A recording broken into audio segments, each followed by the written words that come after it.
Kita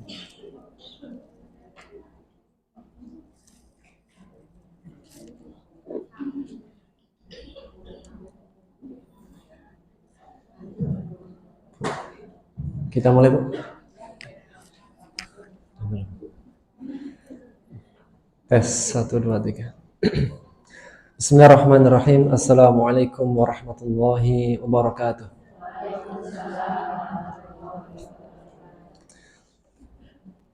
Alhamdulillahirabbil alamin hamdan katsiran thayyiban mubarakan fih kama yuhibbu rabbuna wa yardah. Wassalatu wassalamu ala Rasulillah wa ala alihi wa sahbihi wa mawalah, amma ba'd. Rabbi shrah li sadri wa yassir li amri wahlul 'uqdatam min lisani yafqahu qawli. Allahumma inna nas'aluka ilman nafi'an wa rizqan halalan thayyiban wa amalan mutaqabbalah. Alhamdulillah, segala puji bagi Allah di kesempatan pagi hari ini, bagi yang bersuasana mendung. Semoga Allah berikan hujan yang bermanfaat, amin, sehingga menjadikan hati para warga CKP tenang sentosa. Soalnya kalau melihat mendung agak was-was gimana gitu.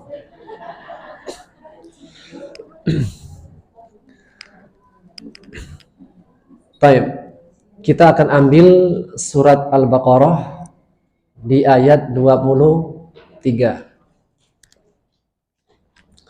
Pada ayat 22 Allah menyebutkan tentang sebab kenapa Allah harus diibadahi. Kenapa Allah dijadikan sebagai Rabb, Tuhan. Maka Allah menyebutkan sebab-sebabnya. Pertama, Allah yang menciptakan kalian.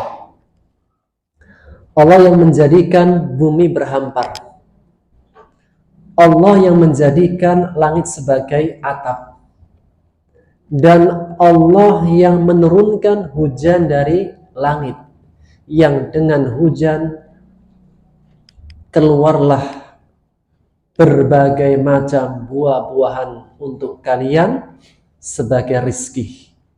Maka pesan Allah atas kenikmatan-kenikmatan, buah-buahan, turunnya hujan, Allah jadikan langit sebagai atap, bumi berhampar. Maka pesan Allah, jangan kalian jadikan tandingan-tandingan bagi Allah. Dalam artian Allah memberikan rezeki, memberikan kenikmatan agar disyukuri. Jangan sampai nikmat yang Allah berikan dijadikan sebagai sebab dia berpaling dari Allah. Dijadikan sebagai sebab dia menjadikan sebagai Tuhan yang menandingi Allah Subhanahu wa ta'ala. Ya mungkin saja ya kita punya saudara-saudara di kampung yang mata pencaharian mereka itu berladang di sawah. Lama menunggu turunnya hujan. Sampai akhirnya datang musim hujan. Ketika datang musim hujan, semuanya pada sibuk di ladang. Sampai sholat duhurnya, asarnya lewat. Ini makanya termasuk menjadikan tandingan-tandingan bagi Allah. Dikasih kenikmatan, seharusnya bersyukur, malah dijadikan nikmat sebagai sebab ia berpaling dari Allah.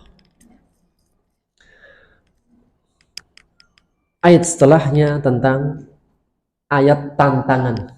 Ayat 23 temanya tentang ayat tantangan.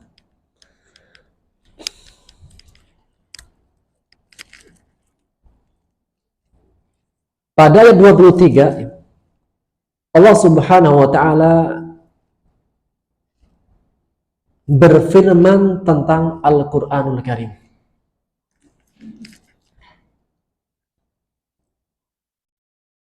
Maka sebelum kita membahas tentang ayat 23 tentang apa itu Al-Quran, maka yang pertama dalam ilmu tafsir ada namanya ilmu al-munasabat.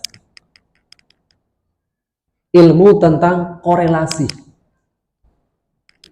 Dan kita ketahui sesungguhnya urutan ayat dan urutan surat yang menentukan adalah Allah dan Rasulnya. Dan dalam al-munasabat, urutan ayat atau surat pasti ada hikmah yang Allah kehendaki. Maka dalam ayat ini kita bisa lihat. Di ayat 22, nikmat terakhir yang Allah sebutkan, nikmat apa, Bu? Turun hujan. Yang air hujan ini mengeluarkan, menumbuhkan berbagai macam buah-buahan. Setelah nikmat penciptaan, nikmat Allah jadikan bumi berhampar, nikmat Allah jadikan langit sebagai atap, yang nikmat terakhir Allah sebutkan di ayat ini tentang nikmat turunnya hujan. Setelah berbicara tentang perkara hujan, Allah berbicara tentang Al-Quranul Karim. Apa korelasinya? Apa korelasi antara air hujan dengan turunnya Quran? Keduanya sama-sama turun. Hujan turun dari langit.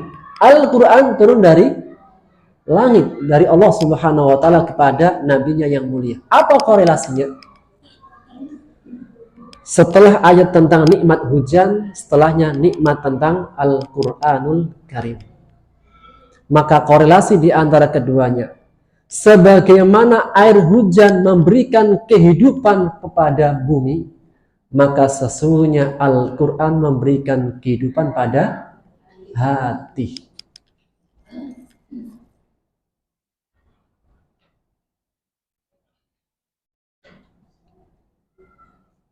Bumi jika lama tidak turun hujan, maka tidak akan ada kehidupan. Karena sesungguhnya adanya kehidupan, salah satu sebab yang paling utama adanya air.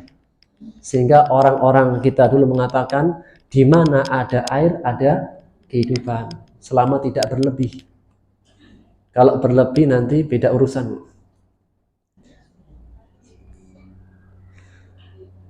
Maka sebagaimana air memberikan kehidupan kepada bumi, sesungguhnya Al-Quran memberikan kehidupan kepada hati. Allah menegaskan tentang Al-Quranul Karim. Wa in kuntum, dan jika kalian fi raibin, dalam keraguan, bahwasanya di dalam hati manusia ada namanya keraguan. Ragu dalam kehidupan dunia, ragu dalam pilihan, ragu dalam melangkah. Maka menegaskan, jika kalian dalam keraguan, mimma nazzalna ala abdina, dari apa-apa yang telah kami turunkan kepada hamba kami, yaitu Rasulullah Sallallahu Alaihi Wasallam. Apa yang diturunkan oleh Allah kepada nabinya? Al-Quranul Karim sebagai mukjizat yang kekal. Maka Allah menantang kepada orang-orang Quraisy, kepada semua bangsa Arab, dan berbicara yang mengenai Al-Quranul Karim, bahwasanya mukjizat Nabi Muhammad ada pada Quran.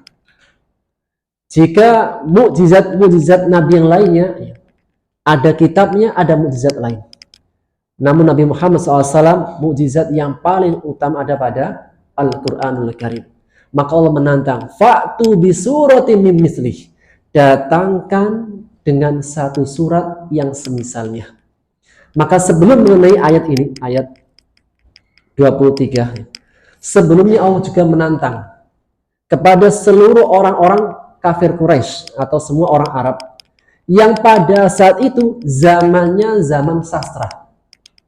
Ini setiap nabi itu diberi mukjizat sesuai dengan zamannya. Nabi Isa alaihissalam, salah satu mukjizatnya menghidupkan yang mati, mengobati orang sakit. Karena zaman Nabi Isa zaman pengobatan. Nabi Musa alaihissalam, Allah berikan salah satu mukjizatnya adalah tongkat yang bisa menjadi ular. Karena di zaman Nabi Musa alaihissalam zamannya sihir. Dan di zaman Nabi Muhammad SAW adalah zaman sastra, syair. Maka Allah berikan Al-Quranul Karim. Dan kita ketahui Nabi Muhammad SAW dulunya seorang ummi. Seseorang yang tidak bisa baca, tidak bisa nulis. Ini bukan berarti tidak cerdas. Mungkin nggak ada orang itu nggak bisa baca, nggak bisa nulis, tapi tahu uang. Hah? Dulu saya pernah mendapat, Ibu. Nenek-nenek nggak bisa baca, nggak bisa nulis. Tapi kalau masalah uang, hitungannya tepat dan detail. Dulu saya mengira orang yang nggak bisa baca, nggak bisa nulis, orang yang bodoh. Ternyata ada orang yang nggak bisa baca, nggak bisa nulis, tapi masalah hitungan lebih teliti daripada yang sekolah. Maka Nabi Muhammad SAW nggak bisa baca, nggak bisa nulis. Allah berikan Quran. Dan Allah menantang kepada seluruh orang-orang kafir Quraisy yang mereka memiliki fasoha, balagha, kesastraan. Yang pertama ayat tantangannya pada surat Al-Isra ayat 88. Allah menegaskan a'udzubillahi minasyaitonir rajim. Qul la in istamatil insu wal jin ala an ya'tu bimithli hadzal Qur'an la ya'tuna bimithlihi walau kana ba'duhum li ba'dhin dhahira. Katakanlah wahai Muhammad, sungguh jika jin dan manusia bersatu, berkumpul untuk membuat semisal Quran ini, dan Al-Quran kita ketahui ada 114 surat, ada 30 juz, dibuka dengan Al-Fatihah dan ditutup dengan surat An-Nas. Allah tantang yang pertama, jika kalian, hai bangsa manusia dan jin, berkumpul bersatu untuk membuat satu Quran, 114 surat, 30 juz, la ya'tuna bimithli, kalian tidak akan bisa membuat semisal Quran. Meskipun satu sama lain saling tolong-menolong antara jin dan manusia. Maka tantangan yang pertama adalah membuat Quran yang semisal 30 juz. Tantangan yang kedua ketika mereka tidak bisa adalah tantangan Allah dengan 10 surat. Pada surat Hud ayat 13 Allah menegaskan a'udzubillahi minasyaitonirrajim. Qul fa'tu bi'ashri suwarin min mithlih muftarayatin wad'u man istata'tum min dunillahi in kuntum shadiqin.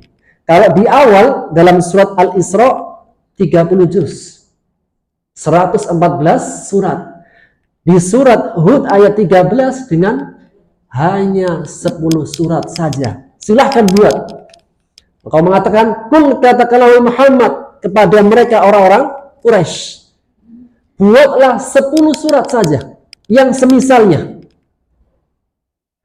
dan ajaklah siapapun orang yang bisa kalian ajak dari selain Allah jika kalian adalah orang-orang yang benar. Dengan 10 surat pun mereka juga tidak bisa. Sampai akhirnya pada tingkatan yang terakhir, buatlah 1 surat saja. Dan 1 surat Al-Quran yang paling pendek, surat Al-Kautsar. Surat Al-Kautsar nggak bisa. Allah menegaskan di ayat ini, wa in kuntum fi raibin. Jika kalian dalam keraguan, dan sifat keraguan ada pada manusia.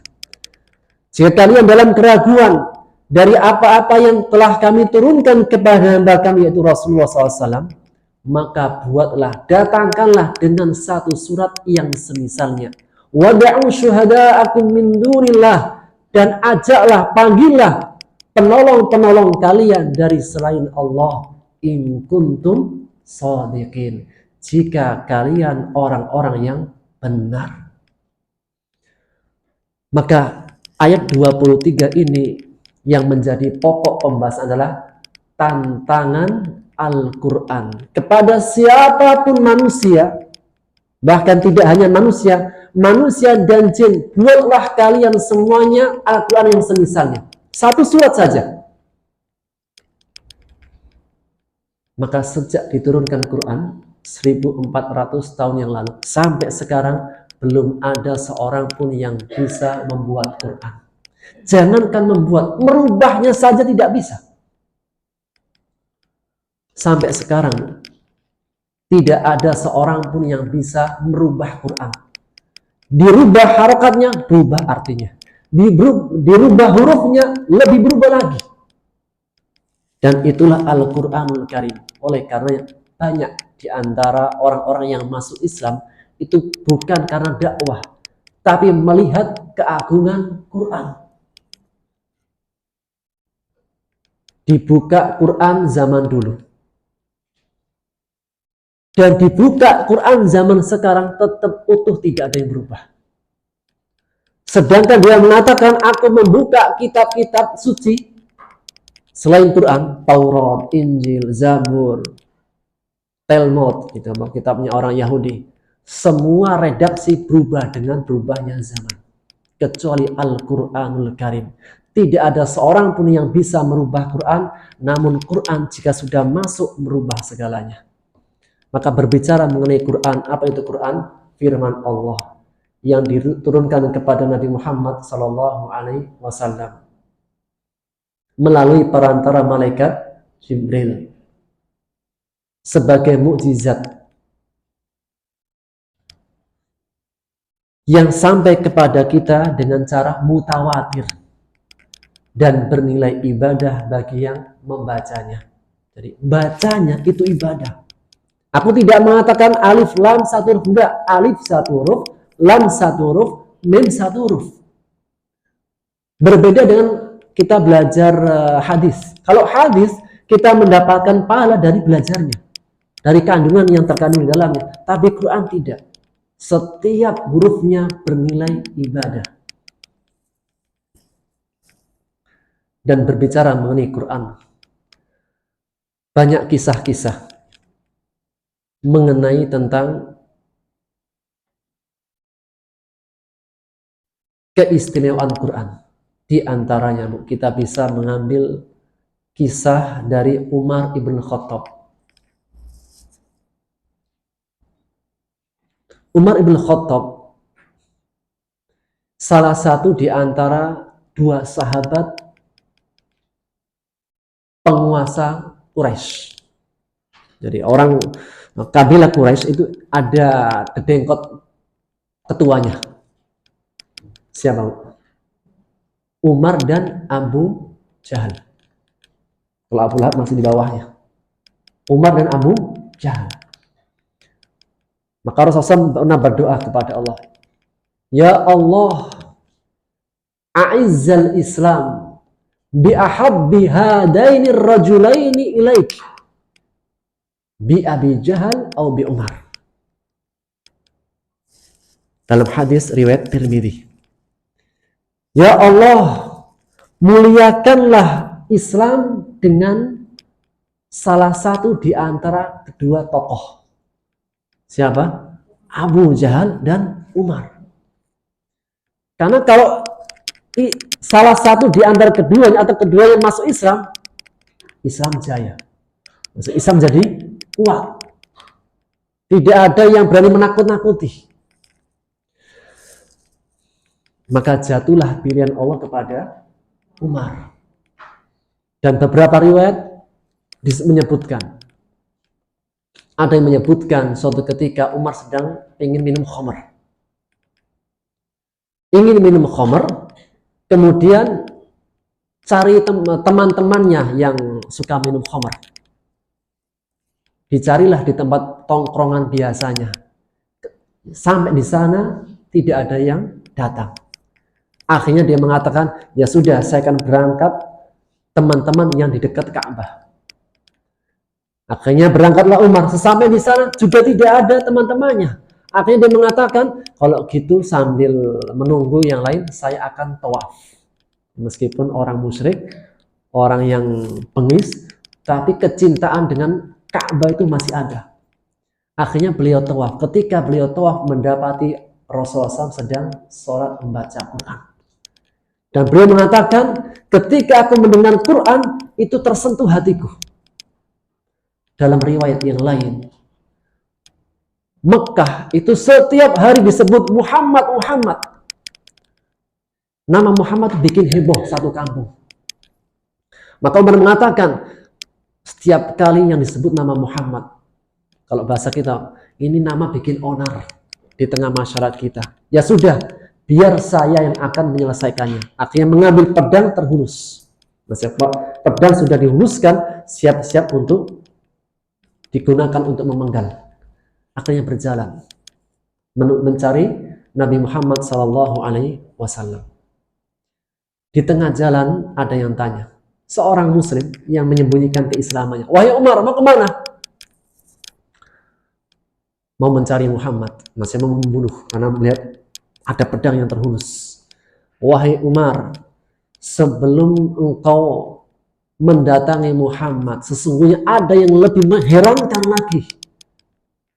Apa itu? Ukhtuka, adik perempuan sudah ikuti agama Muhammad. Maka semakin marah, langsung mencari adiknya. Datanglah di rumah adiknya, menggebrak pintunya, langsung masuk. Ternyata apa? Benar. Adiknya dan suaminya dan Khobab ini salah seorang sahabat yang mengajarkan Quran, sedang membaca Quran. Akhirnya dengan spontan menampar adiknya, bang! Berdarahlah muka adiknya. Tapi Umar bagaimanapun dia manusia, ketika menampar adiknya perempuan agak terenyuh hatinya, kok saya tampar ya? Akhirnya dia melihat ada lembaran-lembaran yang berceceran. Apa itu? Jangan disentuh. Adik mengatakan, jangan disentuh. Sesungguhnya dirimu najis. Maksudnya bukan najis zatnya, najis keyakinan kesyirikannya. Jika engkau ingin menyentuhnya, mandi dulu. Akhirnya Umar mandi. Selesai mandi dibacakan ayat. Kemudian beliau langsung hatinya tertegun. Itulah surat Al-Quran, surat Toha. A'udzubillahi minasyaitonirrajim. Bismillahirrahmanirrahim. Toha.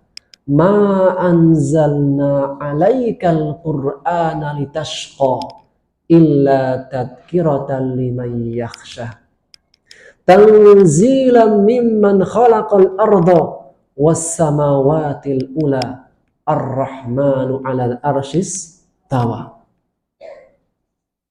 Ketika Umar mendengarkan bacaan surat Toha, bergetar hatinya, langsung ingin menjumpai Rasulullah SAW. Akhirnya dibawalah Umar ke rumahnya Al-Arqam Ibnul Arqam.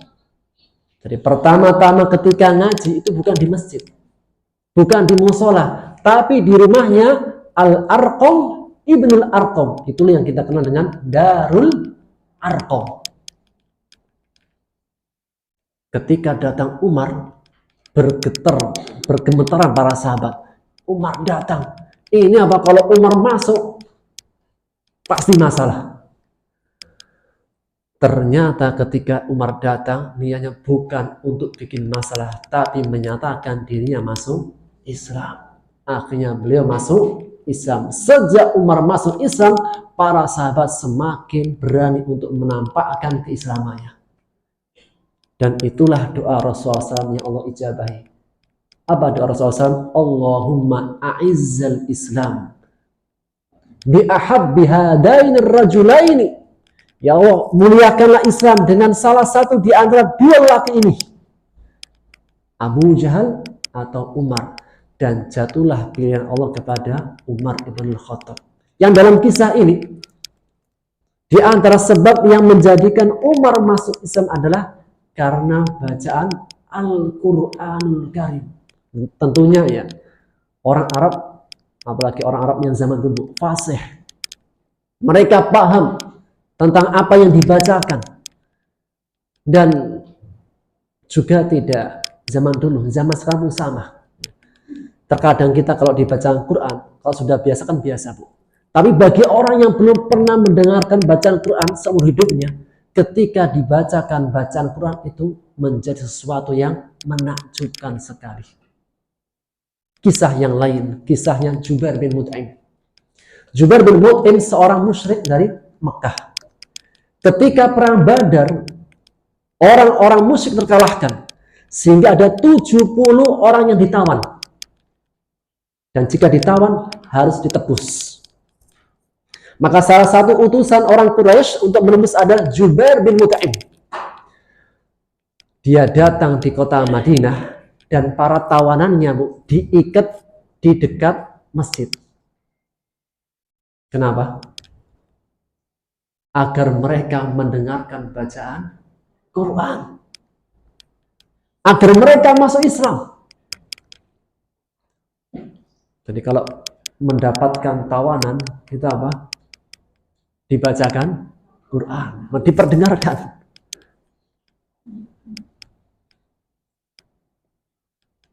Maka datanglah Jubair bin Mut'im. Qadarullah, Allah takdirkan ketika datang waktu maghrib. Dan Rasulullah SAW sedang sholat bersama para sahabat. Maka Rasulullah SAW membaca surat At-Tur. Sampai pada firman Allah, am khuliqu min ghairi syai'in am humul khaliqun. Apakah mereka diciptakan dari tanpa sesuatu apapun atau mereka menciptakan diri mereka sendiri? Ini arti ayatnya. Am khuliqu min ghairi syai'in am humul khaliqun. Am khalaqus samawati wal ard bal la yuqinun. Kata Jubair bin Mut'im, hampir-hampir jantungku lepas ketika mendengarkan ayat ini dibacakan, dan itulah pertama kali masuk ke dalam hatiku Islam. Tidak hanya ini saja.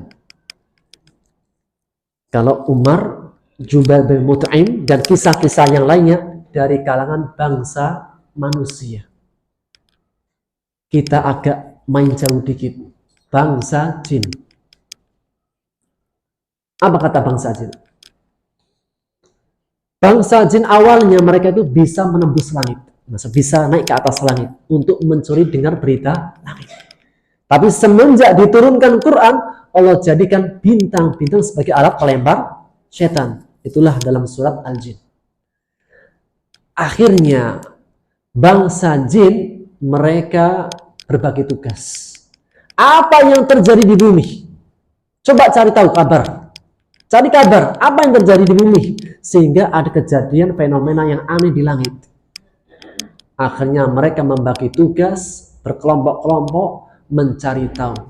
Maka di antara beberapa kelompok yang dia itu menuju ke Tuhamah, sebuah tempat namanya Tuhamah.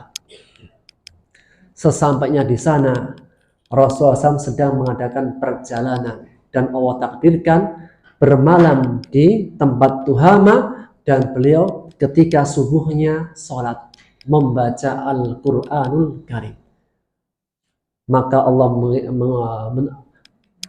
memberitahukan kepada nabinya dengan surat Al-Jin. Allah menegaskan di ayat pertama, a'udzubillahi minasyaitonirrajim. Qul uhiya ilayya annahu istama'a nafarun minal jin faqalu inna sami'na Qur'anan ajabah. Telah diwahyukan kepadaku, itu Allah mewahyukan kepada nabinya, menunjukkan Nabi Muhammad tidak tahu tentang jin, perkara gaib. Telah diwahyukan kepadaku bahwasanya ada sekelompok bangsa jin mendengarkan Al-Quran. Setelah mereka mendengarkan Quran, mereka mengatakan inna sami'na Qur'anan ajabah. Sesungguhnya kami telah mendengarkan bacaan Quran yang menakjubkan. Yang akhirnya bangsa jin pun mereka beriman dan masuk Islam. Allah mengatakan yahdi ila rusydi fa'amanna bih. Yang Quran ini memberikan petunjuk kepada jalan yang benar, lalu kami langsung beriman. Jadi kalau bangsa jin saat mendengarkan Quran pertama kalinya langsung beriman dengan Al-Quranul Karim. Maka pada kisah-kisah yang menegaskan tentang keistimewaan Al-Quran. Maka jika Quran ini firman Allah Subhanahu wa taala yang tidak ada keraguan, dan Allah menegaskan pada manusia ada keraguan.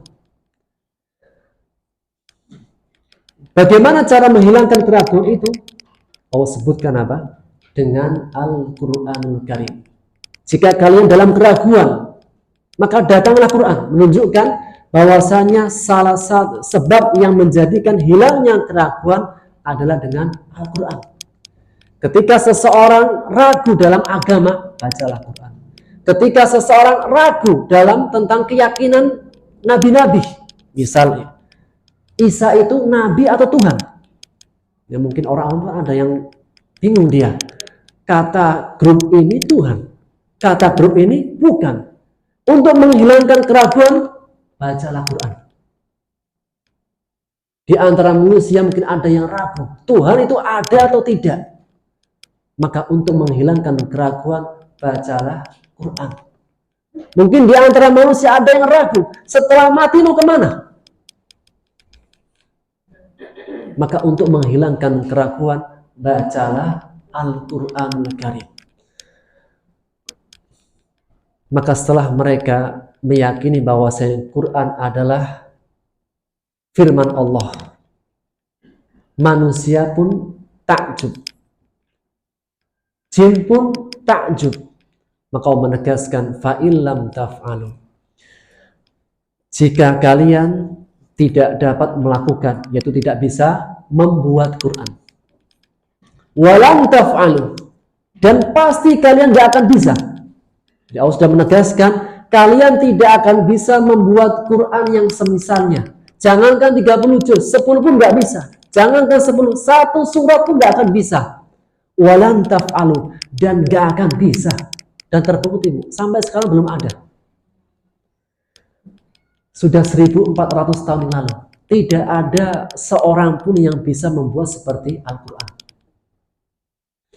Maka jika tidak ada keraguan tentang Quran, apa pesan Allah? Fattakun nar. Jika kalian sudah meyakini Quran tidak ada keraguan, Quran adalah kebenaran, fattakun nar. Jika kalian tidak mau beriman dengan Quran, fattakun nar. Takutlah kalian semuanya dari api neraka. Allati waquduhan nasu wal hijarah, yang bahan bakarnya api neraka adalah manusia dan batu. Hal ini menegaskan siapapun yang tidak beriman dengan Quran, apa hukumannya? Neraka ancamannya. Allah yang mengancam siapapun yang tidak mau beriman dengan Quran, yang ingkar terhadap Quran, maka ancaman adalah api neraka yang bahan bakarnya adalah manusia dan batu. Allah tegaskan, uiddat lil kafirin, disediakan bagi orang-orang yang kafir, kafir kepada Al-Quran dan kafir kepada perkara-perkara yang wajib diimani. Maka ayat 24 menjadi ayat ancaman. Setelah ayat tantangan tentang Quran, setelahnya tentang ayat ancaman. Dan jika disebutkan neraka, maka datangkanlah semua hukuman-hukuman siksa dalam api neraka. Jadi di antara cara mentadaburi, jika disebutkan Quran an-nar, maka hadirkan semua siksa-siksa, semua bentuk siksa dalam api neraka. Contohnya apa, Bu? Sebutkan siksa-siksa dalam api neraka. Halo? Belum punya pengalaman? Jangan. Apa, Bu, siksa-siksa dalam neraka?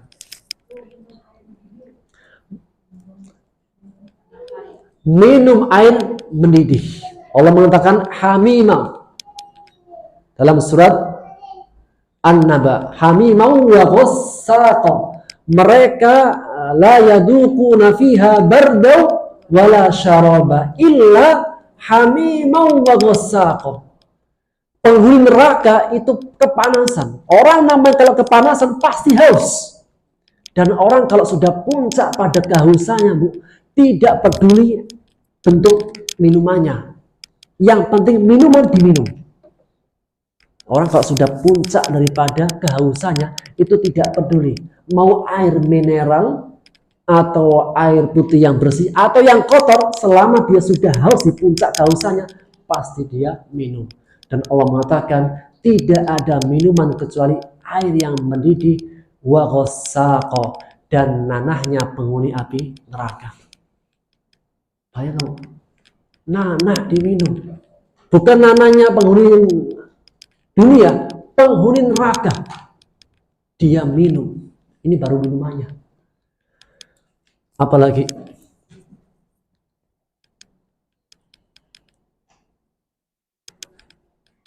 halo?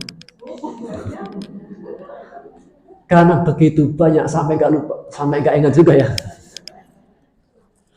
Dar'uha sab'una dira'an fasluku, akan dirantai dengan rantai panjangnya 70 hasta. Yang rantai ini disebutkan dimasukkan ke dalam mulutnya, tembus ke duburnya. Rantai dimasukkan ke dalam mulutnya, tembus ke duburnya, dipanggang di atas api neraka. Pernah nyate, Bu? Dimasukkan mulutnya, tembus ke duburnya, dipanggang di atas api neraka. Berapa tahun? Tergantung amalannya. Kalau dia tidak beriman, khalidina fiha abada, terus menerus. Maka jika disebutkan api neraka, datangkan semua siksa-siksa yang terdapat dalam api neraka. Setelah ayat tantangan, ayat ancaman. Setelah ayat ancaman, ayat wabasyiril ladina aman. Berikan kabar gembira. Dan ini diantara metode Quran. Al-Quran, kalau kita baca dan kita paham artinya, itu 1000 rasa. Ibu-ibu pernah baca novel? Pernah baca novel? Pernah lihat orang baca novel nangis-nangis? Kenapa? Menghayati, karena ada tertawanya, ada sedihnya. Kayak Quran. Bukan kayak Quran, justru Quran kayak gitu. Novel-novel itu meniru Quran. Al-Quran itu apa? Banyak rasa-rasanya. Ada kalian dibikin takut, sedih, nangis. Dan di antara takut yang benar adalah takut kepada api neraka. Barang siapa yang tidak takut kepada Allah, Allah akan jadikan dia takut kepada selain Allah. Yang tidak takut kepada Allah, Allah akan jadikan dia punya rasa takut yang berlebih kepada selain Allah. Maka di antara takut kepada Allah, cara takut kepada Allah, takut dengan api neraka. Dan jika seseorang sudah punya rasa takut yang kuat kepada api neraka, dia tidak akan mudah ditakut-takuti selain Allah. Nah, tidak mudah ditakut-takuti dengan makhluk. Dan rasa takut di antara rasa yang semua orang itu punya. Nah, di antara ujian dunia adalah rasa takut. Allah berfirman, "Wala nabluwannakum bisyai'in minal khaufi wal ju'." Sungguh benar-benar kami akan uji kalian dengan apa? Rasa takut. Setiap dari kita, Bu, punya rasa takut, punya rasa khawatir. Itu wajar. Tapi ada yang rasa takutnya berlebih, ada yang takut tapi ya biasa-biasa aja. Gimana cara membiasa-biasakan rasa takut pada kehidupan dunia, pada makhluk? Letakkan rasa takut yang pertama kepada Allah. Di antaranya dengan takut dengan neraka. Maka jika seseorang takut kepada Allah dengan nerakanya, insya Allah yang lainnya takut tapi nggak terlalu takut-takut amat. Sebaliknya, yang tidak punya rasa takut kepada Allah, Allah jadikan dia punya rasa takut yang melebihi kepada Allah, kepada makhluk.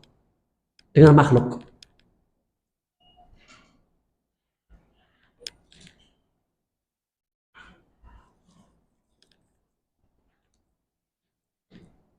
dan takut kepada Allah. Lebih-lebih orang kalau takut kemudian teringat dengan dosa-dosanya, akhirnya dia nangis. Bisa nggak, Bu?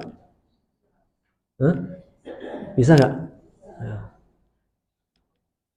Biasanya kalau nangis kenapa? Biasanya kalau nangis kenapa? Kehilangan motor. Baru kredit, ya Allah sudah hilang.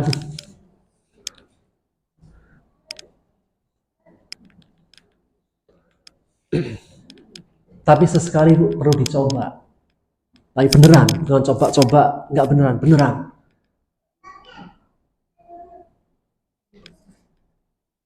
Berkholwat sendirian, berduaan dengan Allah, kemudian mengingat-ingat dosa, takut dengan api neraka, nangis. Rasulullah SAW bersabda dalam hadis riwayat Muslim, ainani lan tamassahumun nar. Ada dua mata yang tidak akan tersentuh oleh api neraka. Ainun bakat min khasyatillah wa ainun tahrusu fi sabilillah. Mata yang menangis karena takut kepada Allah, dan mata yang digunakan berjaga-jaga di perbatasan kaum muslimin. Di antara keutamaan menangis karena Allah. Ini sekali dicoba, tapi beneran. Sendirian, bermuhasabah, takut dengan api neraka, kemudian bermuhasabah dengan dosa-dosa kecil, dosa-dosa besar, kekurangan-kekurangan yang ada, kemudian menangis. Tapi pastikan pada saat anak-anak sudah tidur semuanya, baru mau nangis, Umi, ya berkholwat ya. Di antara amalan yang istimewa adalah amalan berkholwat, berduaan dengan Allah. Setelah ayat ancaman, ayat kabar gembira. Dan inilah metode Al-Quran. Ada kalanya dibikin takut, ada kalanya dibikin gembira, agar seorang hamba senantiasa dalam dua keadaan. Apa itu? Harap-harap cemas.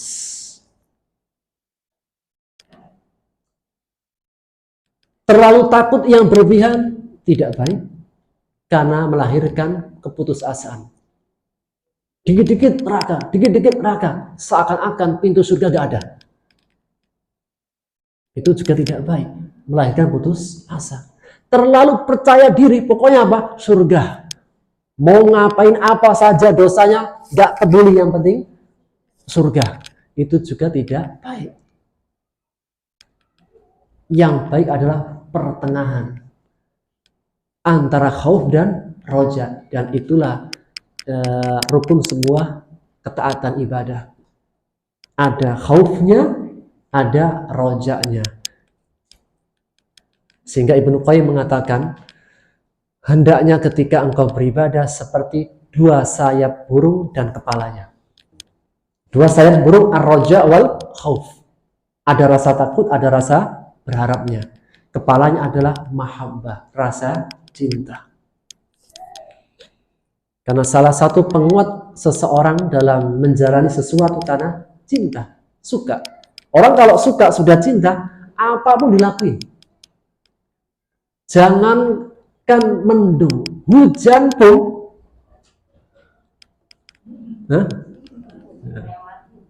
lewat. Mau keluar kajian, melihat mendung, oh pasti hujan nih, pasti hujan. Doanya, ini hujan, beneran hujan, gak jadi. Ini. Tapi kalau apa? Kalau dia itu berdasarkan atas asas mahabbah, jangankan mendung, hujan pun lewat. Lihatlah seseorang kalau mencintai seseorang. Jangankan beda tempat, satu pulau, dua pulau pun terlewati. Benar nggak, Bu?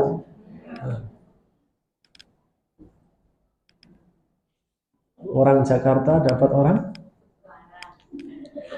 contoh. Jangan disebut rahasia aja.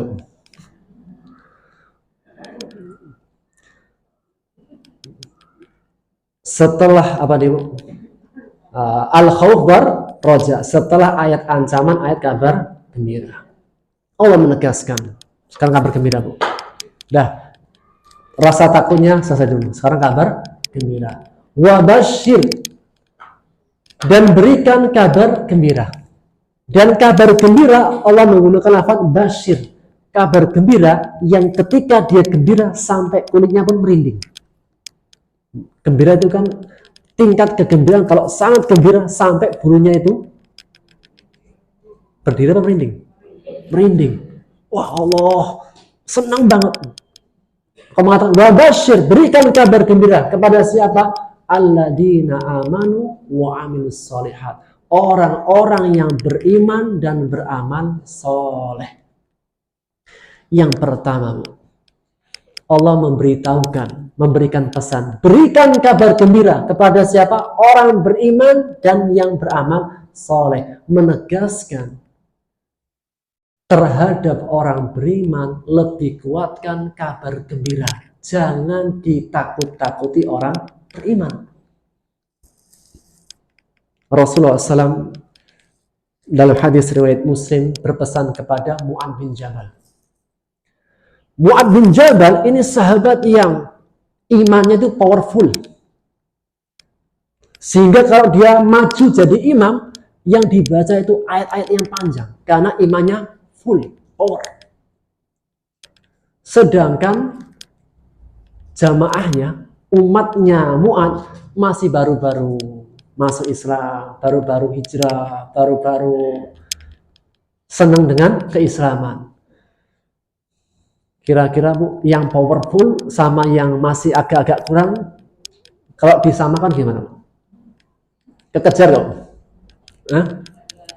Ini imamnya baru lulus dari pesantren tahfidz 30 juz. Disuruh imam. Yang dibaca di subuh An-Naba.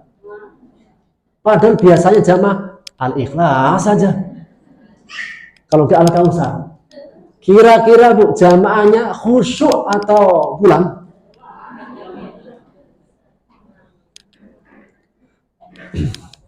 Demikian juga dengan Mu'adz. Akhirnya ada sahabat yang lapor, ya Rasulullah, aku nggak mau. Di belakangnya Mu'adz kalau sholat. Akhirnya dipanggil, wahai Mu'adz, afattanun ant, apakah engkau yang membuat fitnah di tengah umat? Akhirnya Rasul mengatakan, wahai Mu'adz, basyiru wa la tunaffiru. Berikan kabar gembira terlebih dahulu, jangan dibikin lari. Yassiru wa la tu'assiru. Berikan kemudahan dulu, jangan dipersulit.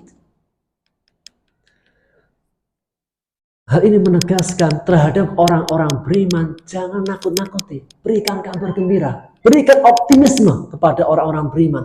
Orang beriman sakit, beritahukan la ba'sa tahurun insyaallah. Apa artinya Bu, la ba's? Kecil mah penyakit ini. Jangan datang-datang, sakit apa Mbak? Sakit linu. Wah, tetangga saya kemarin linu Mbak mati. Ini menakut-nakuti. Enggak, terhadap orang beriman berikan kabar gembira. Baru berat keadaannya, tenang. Seberat apapun dirimu, insya Allah akan ada kemudahan. Setelah gelap, terbitlah terang. Ini kan memberikan motivasi, Bu. Karena kata-kata penting nggak, Bu? Penting. Saya Bu punya kelas belajar bahasa Arab. Kalau saya bilang ibu-ibu besok ujian, itu meradang semuanya. Nggak bisa tidur besoknya. Tapi kalau saya rubah kalimat saya, ibu-ibu besok latihan biasa, itu biasa. Padahal dalam hati saya, apa bedanya? Kan sama-sama dikasih kertas, disuruh nulis kan? Tapi ternyata saya paham dari sana, ternyata kata-kata itu penting. Dan dengan kata-katalah takdir indah itu menghampiri. Maka terhadap orang beriman, basyir, berikan kabar gembira. Ketemu saudaranya, ajak ngobrol. Masya Allah, gimana Bu kalau ketemu temannya? Kalau ketemu temannya gimana Bu, kata-kata indahnya? Coba. Lihat mukanya buat teman-temannya. Oh, makin cantik, makin tua. Itu enggak. Makin soleha, makin Masya Allah gitu. Barakallahu fiik, Masya Allah gitu. Sehat-sehat ya Bu gitu. Jadi terhadap orang beriman memberikan kabar gembira. Jangan baru lama nggak ketemu, wah Ustaz tambah kurusan ya. Wah ini belum sampai ayatnya nih Bu. Atau ketemu temannya, Afan itu dulu kan masih gitu kan. Setelah sudah punya anak 5, 6 itu kan, aduh. Bu semakin ini ya, jangan Bu. Semakin sehat, Masya Allah. Laki-laki apa? Wa basyiril ladina. Ini pesan. Allah memberitakan, berikan kabar gembira kepada siapa? Orang-orang beriman. Sehingga pesan pertama sebelum kita masuk ayatnya, terhadap orang-orang beriman, berikan kabar gembira. Sesulit apapun, jangan pernah katakan kata-kata pesimis. Rasulullah SAW setiap ketemu dengan para sahabat mengatakan al-fa'lu, optimislah. Suatu ketika Rasulullah SAW sedang dikepung oleh pasukan Ahzab. Semua kabilah Arab bersatu untuk menggembur kota Madinah. Para sahabat itu melihat pasukan Ahzab. Allah gambarkan wa balaghatil qulubul hanajir. Saking ketakutnya sampai apa istilahnya? Rasa takutnya itu nyangkut di tenggorokan. Pernah merasakan Bu? Takut itu sampai nyampe di hati kerongkongan. Saya dulu pernah Bu, punya pengalaman. Ketika ke book fair sama santri naik ambulan biar cepat karena qadarullah adanya mobil ambulan, pulangnya lewat rel kereta, masih apa ada nggak tahu lah sopirnya. Saat lewat ternyata mobil kita itu di tengah rel nggak jalan. Itu apa? Kereta di depan ronron itu, Masya Allah Bu. Yang biasanya kita bisa buka pintu saking gugupnya, itu kita nggak bisa. Pada jatuh semuanya, nggak kitanya, nggak sopirnya. Meskipun alhamdulillah sampai sekarang masih ada kan, masih merasakan rasa takutnya benar-benar sampai ke tenggorokan. Namun Rasulullah SAW ketika menggali Khandaq, ketika beliau ada batu yang besar yang tidak bisa dipecahkan, kemudian Rasulullah SAW yang memecahkan. Ketika memecahkan, dipukulkan, keluar api. Apa Rasulullah akan ditaklukkan Romawi, akan ditaklukkan Persia.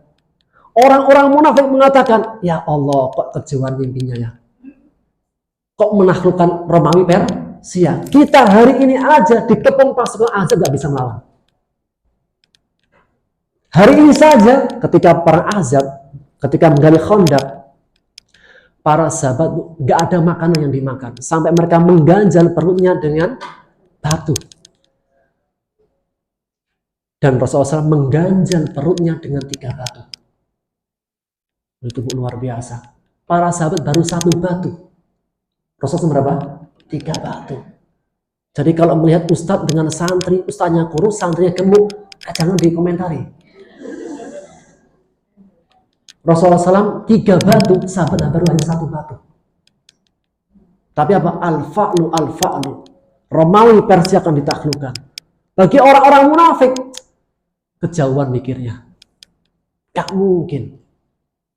Tapi dengan iman, dengan optimisme, dengan kabar gembira, setelah gelap, terbitlah terang. Makanya dalam Quran itu Allah mengatakan, wal laili idza yaghsha wan nahari malam kemudian terang.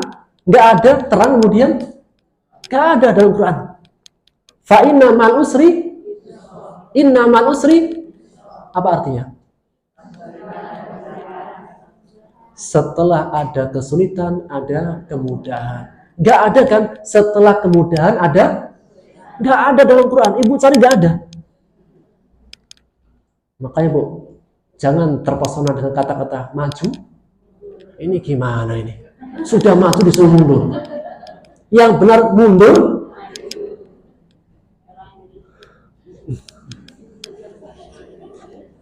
Ibu tahu ya? Sehingga pelajar berikan kabar gembira. Terhadap orang beriman berikan optimisme.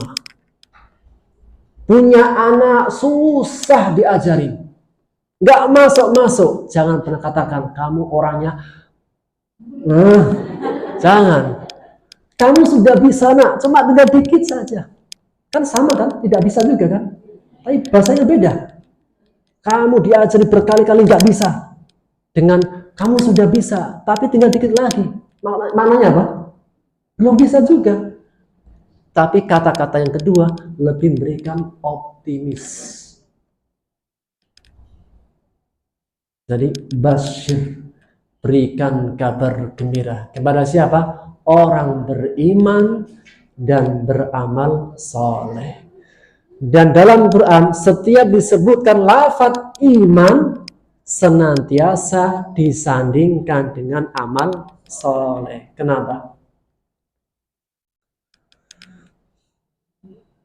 Karena amal soleh adalah bukti keimanan. Karena iman menuntut untuk sebuah bukti. Atau iman itu harus ada bukti. Dan buktinya adanya iman dengan amal soleh. Jika ada seseorang amal dohirnya bagus, indah, tandanya hatinya bagus. Kalau ada orang perbuatan dohirnya buruk, menunjukkan hatinya buruk. Karena amal dohir adalah cerminan isi hati. Jangan bertanya, munafik Ustaz? Munafik lama-lama kebongkar juga. Orang kalau peranggainya itu menyimpan keburukan, ada saatnya akan terbongkar. Tapi kalau orang benar-benar orang yang baik, ya baik terus. Sehingga disebutkan iman dengan amal soleh, karena amal soleh adalah bukti keimanan. Umar ibn Khattab mengatakan, dan perkataan para sahabat disebut dengan athar. Disebut dengan athar. Kalau hadis kepada Rasulullah, kalau sahabat athar. Dan Rasulullah SAW bersabda, "Alaikum bisunnati wa sunnatil khulafa'ir rasyidin al-mahdiyyin." Peganglah sunnahku dan sunnahnya para khulafa'ur rasyidin dari kalangan para sahabat. Maka berkata Umar ibn Khattab radhiyallahu taala, beliau mengatakan, barang siapa yang melakukan kebaikan kemudian hatinya gembira, senang. Namun ketika berbuat kesalahan hatinya sedih, fahuwa mu'min, maka dia adalah mukmin. Maka di antara tanda keimanan dalam hati, jika berbuat kebaikan senang, jika berbuat kesalahan sedih, mukmin. Ada gak sebaliknya? Berbuat kejahatan senang, bahkan bangga. Berbuat dosa malah bangga. Orang-orang yang sudah tidak punya rasa malu. Apa kabar gembira bagi orang beriman yang beramal soleh? Annalahum jannat. Sesungguhnya bagi mereka surga. Yang pertama, surga dinamakan surga itu kebun. Jannah itu artinya kebun. Kebun menggunakan lafaz jannah karena sangat rindang sekali sampai tidak bisa dilihat di dalamnya. Dan lafaz bahasa Arab selain jannah untuk kebun banyak, bustan, hadiqah, haklun, dan yang lainnya, raudhah, raudhatul atfal, bustanul atfal. Namun kenapa lafaz yang dipilih jannah? Untuk memberikan gambaran, meskipun tidak bisa dibayangkan. Disebut surga karena begitu rendah, orang yang di luarnya tidak bisa melihat di dalamnya. Kapan akan mengetahui keindahan surga? Setelah masuk.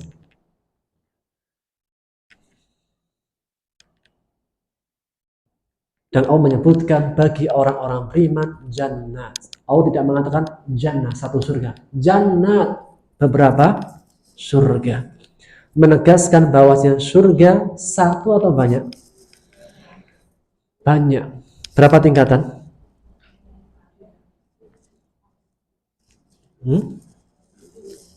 Pintunya. Surganya ada berapa?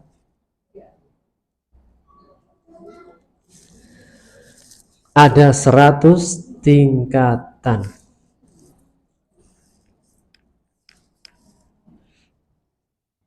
Mau yang mana, Bu?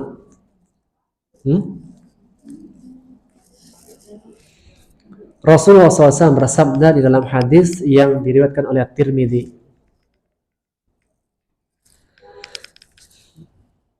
Beliau menegaskan inna fil jannah mi'atu darajah. Sesungguhnya surga memiliki 100 tingkatan. Ma baina darajataini kama baina as-sama'i wal ard. Antara surga dan satu dengan surga yang lainnya, di antara dua surga sebagaimana antara langit dan bumi.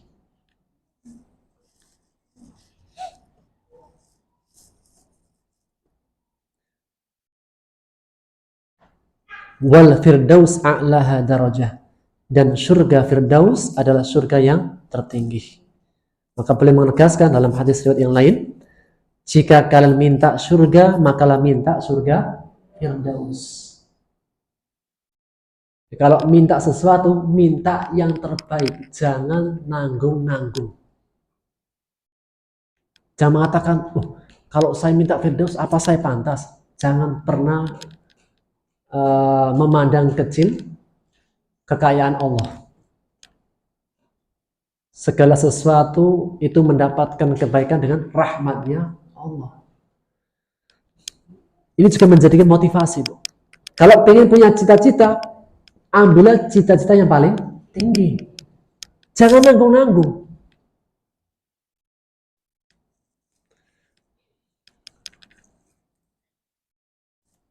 Sehingga seorang penyair mengatakan, idza ghamarta fi syarafin marum fala taqna' bima dunan nujum. Jika engkau ingin mengharapkan cita-cita, maka ambillah cita-cita yang paling tinggi, jangan yang di bawah-bawah. Ini memberikan motivasi. Kalau minta sesuatu, mintalah yang terbaik. Kalau mencari jodoh, minta jodoh yang terbaik. Kalau minta harta, mintalah harta yang terbaik. Dan senantiasa sebutkan kebaikan.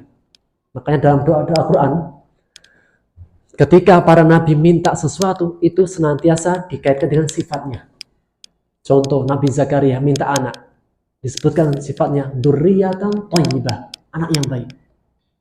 Minta harta, jangan hanya minta harta saja, sebutkan sifatnya, harta yang baik. Minta dipanjangkan umurnya, jangan hanya panjang saja, minta umur yang panjang yang baik. Sebutkan sifat kebaikan di dalamnya. Karena tidak semua yang banyak itu memberikan kebaikan.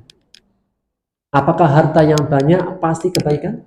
Belum tentu. Terkadang harta banyak masalah. Apakah dengan punya anak yang banyak pasti bahagia? Belum tentu. Terkadang punya anak yang banyak, semakin banyak masalahnya. Maka senantiasa dalam doa sebutkan sifat kebaikan dalamnya. Minta anak yang baik, harta yang baik, umur panjang yang baik, dan seterusnya. Kembali kepada surga. Surga ada 100, tingkatan yang paling tinggi adalah surga Firdaus. Dan Rasulullah mengatakan, inna fil jannah, sesungguhnya satu surga saja, seandainya seluruh makhluk manusia berkumpul sudah cukup. Jadi seluruh makhluk, lau annal alamin, seandainya seluruh alamin, seluruh makhluk selain Allah itu berkumpul di satu surga sudah cukup. Sedangkan surga ada berapa? 100 tingkatan. Dan minimal dari kita punya 2. Punya kapling yang 2. Allah menegaskan di dalam surat Ar-Rahman, waliman khafa maqama rabbih jannatan. Bagi siapa yang takut kepada kebesaran Allah mendapatkan 2 surga. 1 surga karena mengerjakan perintah, 1 surga karena menjauhi larangan. Baru surganya, istananya, dan tadi sebagaimana kita di awal sebutkan, jika disebutkan neraka, sebutkan semua di dalamnya.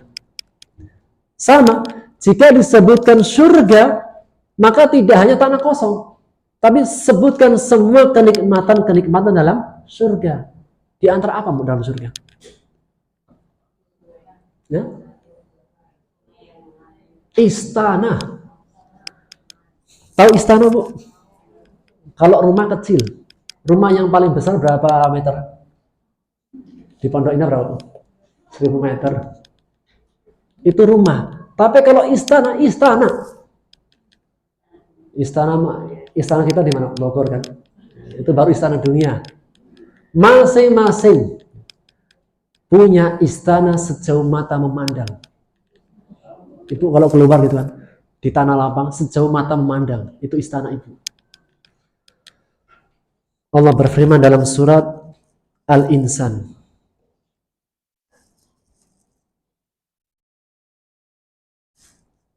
wa idza ra'aita samma ra'aita na'iman wa mulkan kabira. Surat Al-Insan dari ayat 19 sampai 22. Di ayat 20 menegaskan, ketika engkau melihat di sana di surga, engkau melihat penghuni surga penuh dengan kenikmatan dan mereka mendapatkan mulk. Apa itu mulk? Kerajaan kabiran yang besar. Bukan rumah, kerajaan. Kira-kira kalau punya rumah, Bu,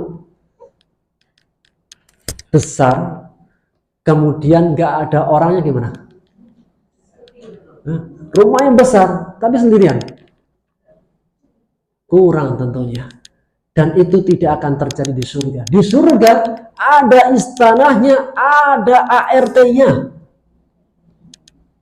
Siapa mereka? Anak-anak kecil yang imut-imut, nggak bisa besar-besar seperti kayak mutiara. Jadi ibu nggak usah perintah anak-anak, karena anak-anak juga nanti menjadi penghuni surga yang mendapatkan kenikmatan yang sama. Terus siapa yang melayani kita? Anak-anak kecil imut-imut, nggak bisa besar. Kenapa, Bu, pelayannya anak-anak?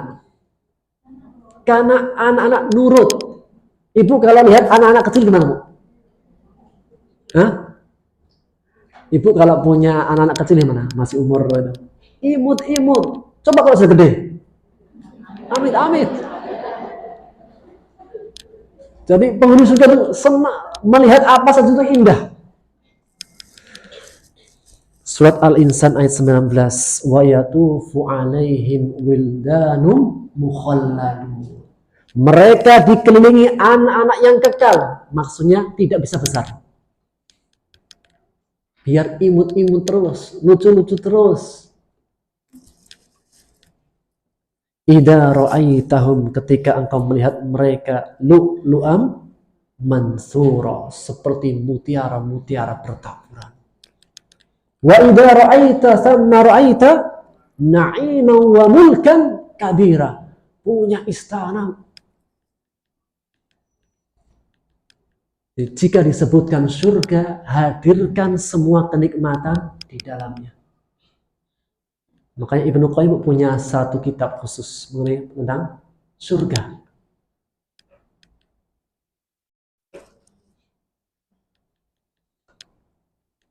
Perlu gak menyebutkan kenikmatan terperinci dari surga? Perlu. Apa tujuannya? Biar semakin semangat, semakin penasaran, semakin rindu.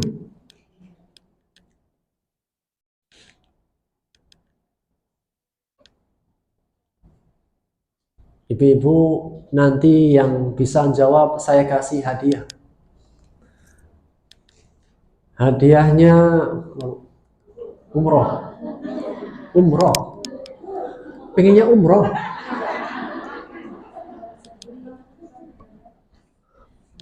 Umroh kan? Panitianya nih. Panitianya pengen buku atau umroh, syarat dan ketentuan berlaku. Ketemunya di depan Ka'bah.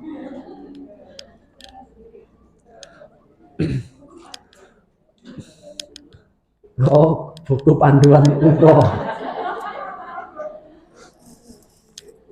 Wabashir, berikan kabar gembira. Kemudian disebutkan hadiahnya ini, sifat-sifatnya ini istimewa. Semakin rindu, semakin tertarik.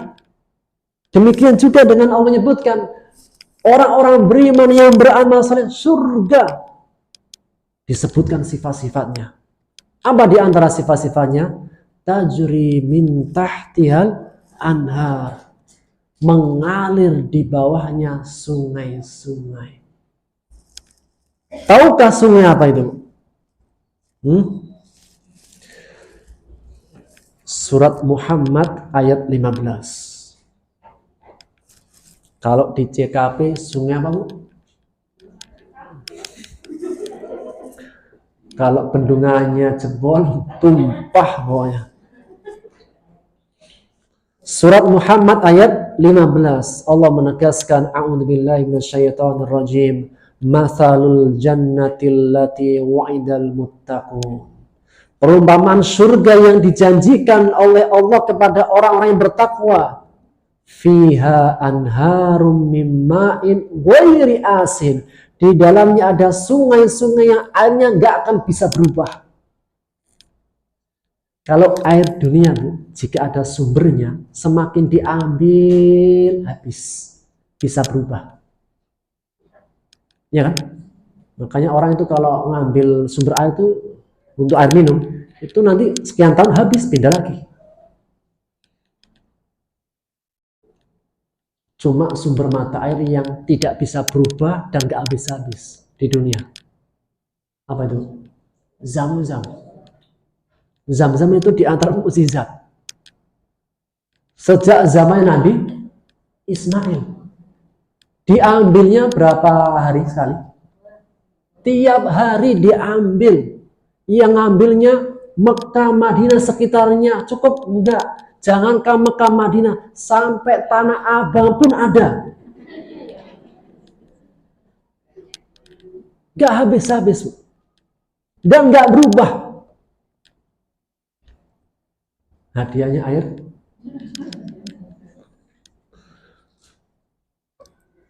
Maka surga, sungainya surga, mimma'in ghairi asin. Yang kedua, anhar min labanin lam yataghayyar ta'muh. Sungai dari susu yang tidak akan berubah rasanya. Wa anhar min khamril ladzatil lisyaribin. Sungai dari khamr yang lezat bagi peminumnya, enggak memabukkan. Maka disebutkan di ayat yang lain, mirrahikim makhtum, minuman rahikim makhtum pilihan, minuman khamr Setelah minum, khitamuhu misk. Bau mulutnya wangi. Kalau di dunia apa yang bikin wangi? Pete, jengkol. Minuman diminum rasanya Masya Allah. Habis minum keluar bau misk. Tidak cukup itu, wa min asalin musaf, anharum min asalin musafa, sungai dari madu yang murni. Bayangkan, jika sungainya saja tadi apa? Sungai yang jernih nggak akan bisa berubah, madu, susu, khamr, kira-kira buah-buahnya seperti apa? Tidak bisa dibayangkan. Oleh karenanya Nabi Musa ibnu Imran pernah bertanya dalam hadis riwayat Muslim dari Syu'bah bin Mughirah. Sa'ala Musa ibnu Imran. Nabi Musa bin Imran bertanya kepada Allah, "Ya Rabb, wahai Allah, ma adna ahlul jannati manzilatan." Kira-kira surga yang paling rendah itu yang kayak gimana? Maka Allah mengatakan, itulah seorang hamba yang dikeluarkan dari neraka. Orang yang paling terakhir masuk surga, paling terakhir keluar dari api neraka. Rupanya gosong. Terakhir. Gosong. Kemudian mandi ke sungai kehidupan, seperti kecambah. Ini ya, kecambah kan kalau musuh gimana? Putih apa hitam? Putih. Kemudian mengatakan, masuklah ke dalam surga. Ketika baru di depan pintunya, dia mengatakan, "Ya Rabb, sudah penuh ya Allah." Masing-masing sudah mengambil bagian karena dia sadar dia orang yang paling terakhir masuk surga, paling terakhir keluar dari api neraka. Maka mengatakan kepadanya, "Wahai hambaku,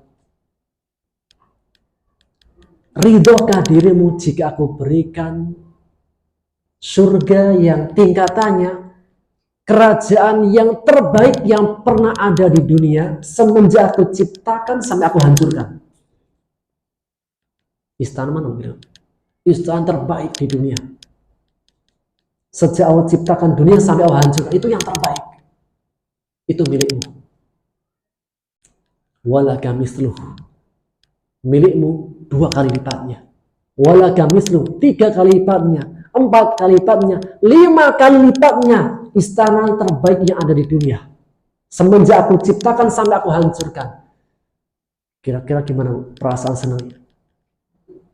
Baru 5 kali dia mengatakan, "Rodi itu ya Rabb, cukup ya, ridho, sudah cukup ya Allah." Bersama dia sadar akan dirinya, orang yang paling terakhir masuk surga. Sudah ya, cukup ya, ridho ya Allah. Dan Allah mengatakan, "Walaka asyratu amsalihha." Bagimu masih 10 kali lipatnya kerajaan terbaik yang pernah ada di dunia. Sampai apa? Dia itu merasa dirinya dihina sama Allah dengan kenikmatan. Maksudnya mana, Bu? Dia amalnya paling buruk, tapi balasannya berlebih. Jadi merasa dirinya dihina. Misalnya Pak, ada orang yang dia itu kerjanya bentar, tapi gajinya 100 juta. Dia merasa apa? Merasa terhina dengan gajinya. Sama dengan siapa ini. Sehingga Rasulullah ketika menceritakan sini, sampai beliau tertawa, tersenyum, sampai kelihatan gigi gerahamnya. Maka berkata Musa ibnu Imran, "Ya Rabb, jika ini hambamu yang paling rendah derajatnya di surga, dengan surga yang seperti itu, kira-kira gimana surga yang VIP?" Maka mengatakan, "Ulaikal ladina aradtu wa gharastu karamatahum biyadi ma la ainun ra'at wa la udhun sami'at wa la khatara ala kulli qalbi bashar."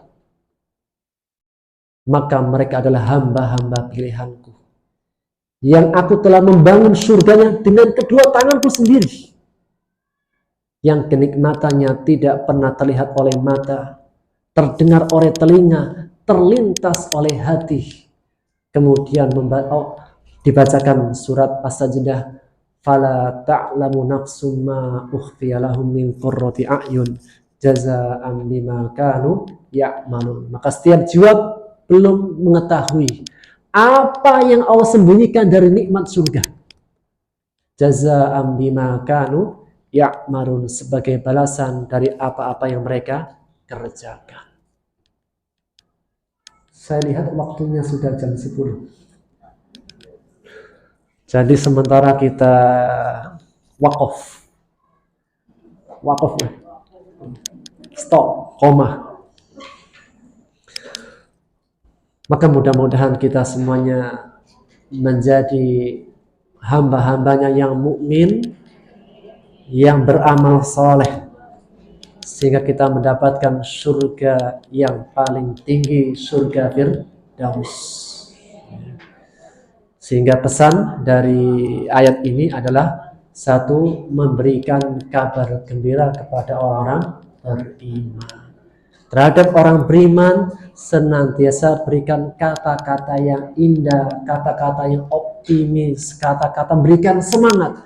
Jangan pernah bikin takut, sedih orang-orang beriman. Baik, kita cukupkan pertemuan kita. Ada hadiah yang mau dikasih kamu?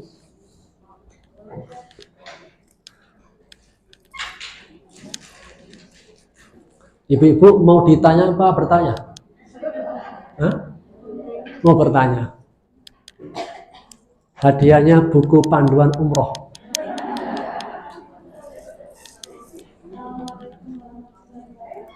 Waalaikumsalam warahmatullahi wabarakatuh.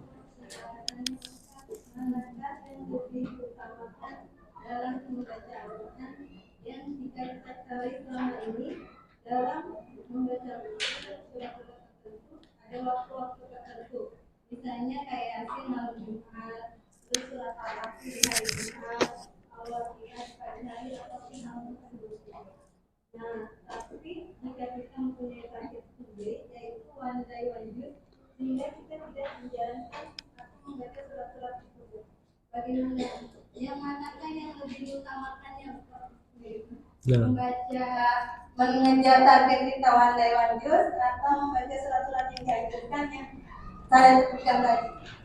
Nah. Itu aja, mohon penjelasannya. Terima kasih Ustaz. Waalaikumsalam warahmatullahi wabarakatuh. Yang pertama, sebelum mana yang terbaik, selama itu kebaikan, lakukan. Ketika seseorang punya semangat dalam kebaikan, itu sudah tanda kebaikan yang Allah inginkan. Rasulullah SAW bersabda,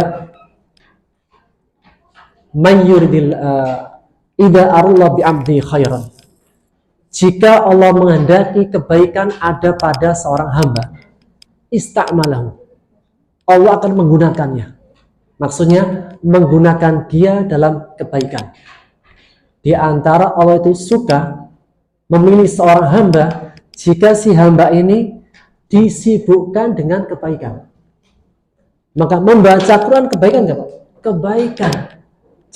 Jika seseorang punya kesibukan, punya kegiatan yang sifatnya kebaikan, itu sudah tanda Allah memilih. Berikutnya mengenai tentang mana yang terbaik. Pertama, dalam hal ibadah maka dikembalikan pada tuntunan hadisnya. Jika memang ada fadilah-fadilah di dalamnya, maka ikutilah sesuai dengan petunjuk hadisnya. Misal, di hari Jumat baca surat Al-Kahfi. Meskipun ulama hadis berselisih pendapat mengenai tentang keabsahan hadisnya, tapi ya sudah, fadhailul a'mal. Yang membaca silahkan. Atau surat apa nih? Yasin. Atau surat Al-Mulk. Yang masing-masing surat Al-Mulk. Barang siapa yang sesungguhnya Rasulullah bersabda, sesungguhnya dalam surat ada surat terdiri dari 30 ayat. Barang siapa membacanya akan dijauhkan dari siksa kubur. ataukah mendapatkan syafaat. Itulah surat Tabarakalladzi biyadihil mulk. Hadisnya sahih kalau Al-Mulk. Mengenai tentang surat Yasin, ulama juga berbeda pendapat mengenai keabsahan hadisnya. Dan ini wajar dalam menilai hadis itu. Satunya mendhaifkan, satunya menghasankan. Maka jika di antara yang sahih, barang siapa yang membaca surat Yasin, dia akan mendapatkan ampunan. Ini hadis yang disepakati. Selain itu, ada yang mendhaifkan, ada yang menghasankan, ada yang tingkatannya sampai derajatnya maudhu, palsu. Palsu itu berarti apa? Hadis yang sama sekali bukan hadis. Maka yang ingin saya garis bawahi, jika memang ada fadilah-fadilah yang ditentukan oleh hadis, maka itu yang terbaik. Satu. Yang kedua, yang ketiga, jika dia ingin mengejar target misalnya sebagai seorang santri, dia harus menyelesaikan hafalan dalam sepekannya itu 1 juz, sehingga dia tidak bisa mungkin waktunya nggak bisa buat yang lain misalnya. Meskipun ya, jika dia ingin menjadwalkan pasti bisa. Ini iya, itu iya. Tapi jika tidak bisa, semua dalam kebaikan. Semua dalam kebaikan. Baik dia untuk mengejar targetnya atau untuk mengejar yang fadilahnya, semua dalam kebaikan. Dan Rasulullah SAW bersabda, ihris ala ma yanfa'uk. Bersemangatlah untuk mendapatkan semua yang bermanfaat. Jika memang saat itu yang lebih bermanfaat adalah mengejar target hafalan atau bacaan, karena tadi ada kegiatan atau ada setoran, maka itu yang terbaik pada saat itu. Namun jika pada saat itu misalnya nggak ada target, maka ambillah yang ada fadilahnya. Sehingga mengenai hal ini kembali kepada tingkat maslahat yang lebih besar. Dan dalam kaidah ilmu fikih, jika ada 2 maslahat, dua-duanya maslahat. Setoran dengan ustadz, maslahat. Membaca surat yang ada fadilahnya juga maslahat. Dalam satu waktu, yang mungkin ada seseorang yang tidak bisa menggabungkan, dua-duanya nggak bisa dikerjakan dalam satu waktu. Maka dalam kaidah ilmu fikih, jika ada 2 maslahat dalam satu waktu, maka ambillah yang paling besar maslahatnya. Setoran dengan ustadz, itu kalau nggak nyampe target, nanti dapatnya nilai kurang. Membaca surat Al-Mulk, bagus pada saat itu. Meskipun dia tetap membaca surat yang lain. Di waktu menjadi santri, kalau dia nggak setoran, dia dapat nilai berkurang, nilai kurang. Kalau dia baca yang satu lagi, dia nggak baca yang Al-Mulk atau yang lainnya, dan dia fokus dengan targetnya, dia dapat nilai yang sempurna. Maka bagi santri pada saat itu, si santri ini, yang lebih maslahat adalah mensetorkan hafalan. Meski tetap bahwasanya dia juga mendapatkan fadilah yang lain. Apa itu fadilah? Fadilah membaca Quran dengan surat-surat yang lain. Dan membaca Quran semuanya itu fadilah. Mau surat apa saja itu ada fadilahnya. Meskipun ada surat-surat tertentu dengan fadilah-fadilah tertentu di waktu-waktu tertentu. Contoh diantaranya, Bu, baca surat Al-Kafirun sebelum tidur. Apa fadilahnya? Terjaga dari kesyirikan atau kekufuran.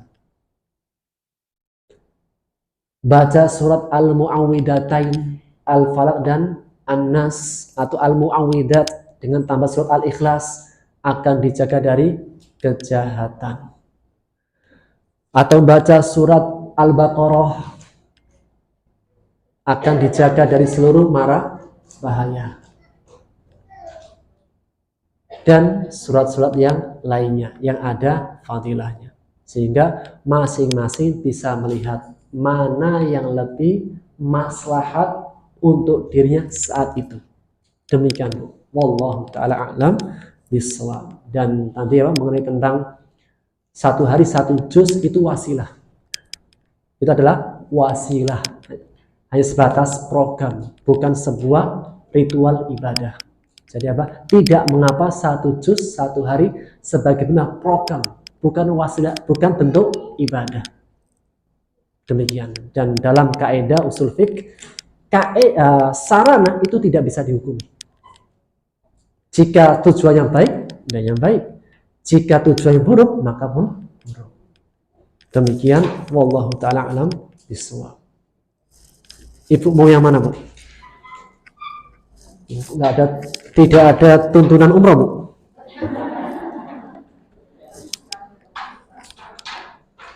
Nah, cukup. Wallahu ta'ala bishawab. Kita akhiri dengan doa kafaratul majlis. Subhanakallahumma wa bihamdika asyhadu an la ilaha illa anta astaghfiruka wa atubu ilaik. Assalamualaikum warahmatullahi wabarakatuh. Kami ucapkan jazakallahu khairan kepada Ustaz Sabarudin yang telah memberikan kajian siang ini. Mudah-mudahan ibu-ibu yang bertemu di sini paham dan bisa menerapkan kehidupan sehari-hari. Ibu-ibu kami akan mengadakan tahun kembali yaitu dari Jumat tanggal 8 Desember jam 8.30 sampai dengan jam 10. Penceramah Muhammad Abu Sultan MC dengan tema 3 kunci kebahagiaan. Demikian, salam.